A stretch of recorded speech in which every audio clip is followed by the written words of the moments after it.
Hey everybody, Ashley from Be Happy Makeup, and I'm going to do something a little bit different for this video. And I've run into a skin situation where I didn't have the perfect product on hand, but just knowing certain things about natural skincare, I know there are certain things that I could probably find in my kitchen that would help with some of my troubles.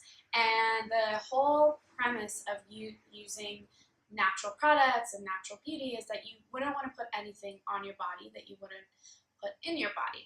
So therefore, there are certain things that I can find readily available in my kitchen, and hopefully you can find something similar in yours. Or if there are things that I haven't brought on, please let me know. Comment below, tweet me a photo of some of the things that you use as alternatives to the fancy products that we find on our store shelves.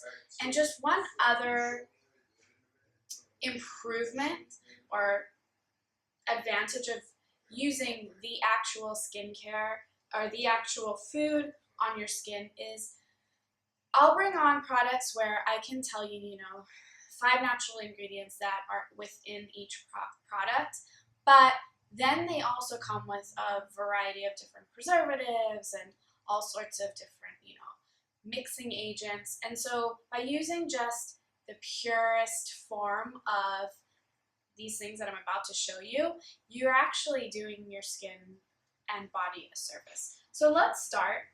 The first thing that I find in my kitchen on a daily basis is avocado. And avocado is super rich in essential fatty acids. I've talked about a Kiehl's eye cream that I adore, which has avocado in it, but I can promise you that if you take avocado, half an avocado, a quarter of it, and you mash it up, and you put it both under your eye area or in any dry skin patches, this is much more powerful than using, let's say, that eye cream or a lot of different other creams for face or body.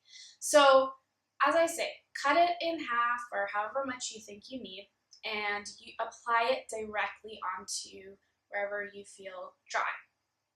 Another cool thing you can do with avocado is use it as a hair mask. When I am in the sun a lot, my hair gets so coarse and brittle and it breaks. Avocado, if you just push it into both the root and the ends of your hair, you'll notice a remarkable change in the way that it looks and the way that it feels. So avocado is great. Next, I will talk about berries.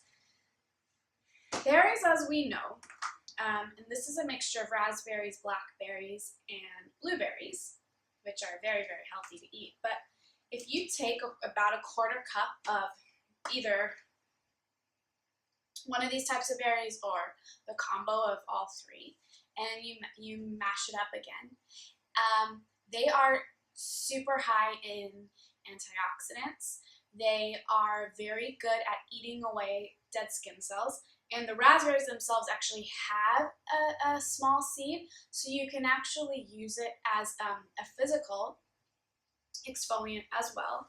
I don't have it on hand, but papaya is another one where if you eat the papaya and you flip the skin inside out and then you rub it along your skin, especially if it's been chilled in the fridge, it's another way to get a nice exfoliation at the same time. So that's a great little mask to try at home. Next, I'll talk about oatmeal, and we know that Aveeno is a huge company and readily available in supermarkets everywhere, and all sorts of other beauty supply stores stock products that are high in colloidal oats. And if you just get, not necessarily the one I'm holding here, but if you just get oatmeal that don't contain sugar or flavor or anything like that, and you have a problem. So you have eczema, you have psoriasis, you have dry skin, you have patchy skin, you can mix up a paste and you can apply it directly onto your skin, or you can use it in the bath bathtub as a soak. And I have seen amazing results with people, especially people with like incredibly sensitive skin, just with applying, and babies as well, just with applying pure colloidal or pure oats directly onto skin. So there's another good one to try. Honey is a humectant, which means that it helps your skin retain its own moisture. It also adds moisture into your skin. And I know some people that use honey actually as a cleanser because it has antibacterial qualities as well. So you can use honey as a cleanser, you can use it as a mask, like if you put a thick layer when you're having super dry skin. Usually I get driest either if we're using the heating like super strong in the house, I'll get dry skin, but I also in like very, very cold climates. So when I come back and let's say I don't have a mask around or I don't have the perfect moisturizer to put on, this kind of kills any moisturizer that I could find if I just leave it on my skin for quite a long time, I mean 10 to 15 minutes, because it feels like longer than 10 to 15 minutes just because of the texture of the honey, but I promise you, you'll notice like a nice change in the dryness of your skin. Another product I keep saying product out of habit, but something else you could probably find in your refrigerator is yogurt. I prefer to use just plain yogurt as a skincare mask when my skin is just completely out of whack.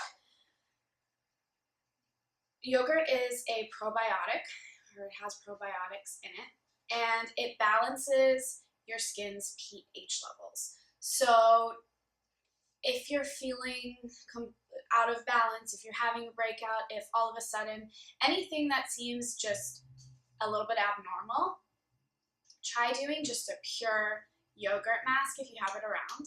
It's also very, very cooling, which helps with inflammation, and it helps to tighten pores. So that's another nice one to try.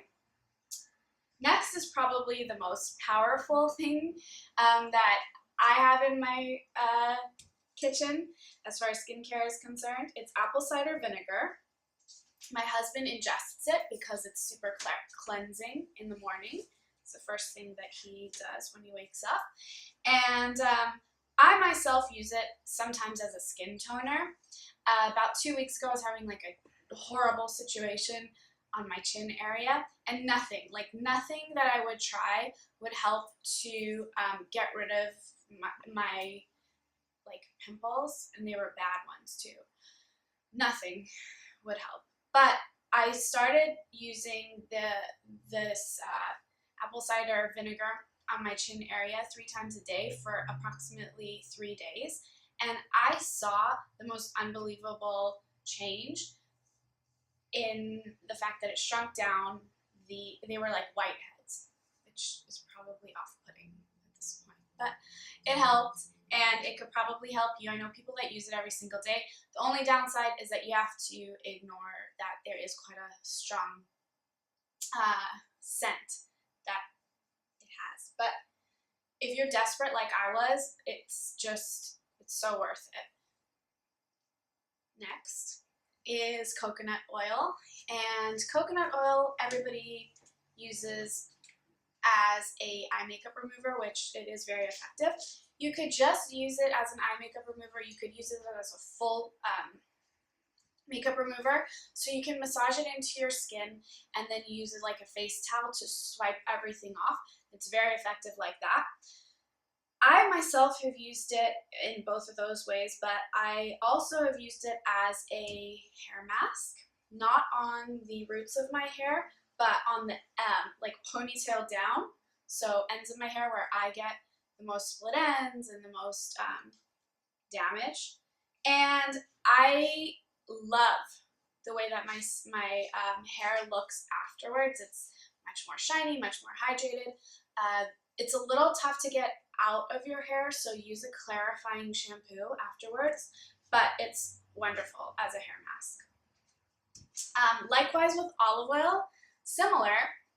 You could use it as your makeup remover. I've used it actually as a brush cleanser. It's a little tough to get a makeup brush cleanser. It's a little tough to get out of the makeup bristles, but once you do, your makeup brushes are soft and they feel good, they look good, and they obviously work really well. And you could also use it as a hair mask. Again, I wouldn't use it on the roots of your hair, but as a sort of ponytail down, it makes your hair appear and feel a lot stronger, shinier, and all the things that we're all looking for in hair. So those are some things that I find in my kitchen readily available. They're all very, very, very effective. In all of these cases, they're more effective to use alone as opposed to one small tiny ingredient on a long list of ingredients within a product that's maybe been sitting on a shelf for months and months and months on end. So if you have any natural sort of remedies, I would love more than anything if you tweeted me a photo, I think I said this before, or just commented below and let me know, because these things are sort of like old school, but they've been brought into like this whole new school line of thinking, and I think that the more that we can learn from each other, the better. So thank you for watching, and check out my blog, and I hope to interact with you shortly.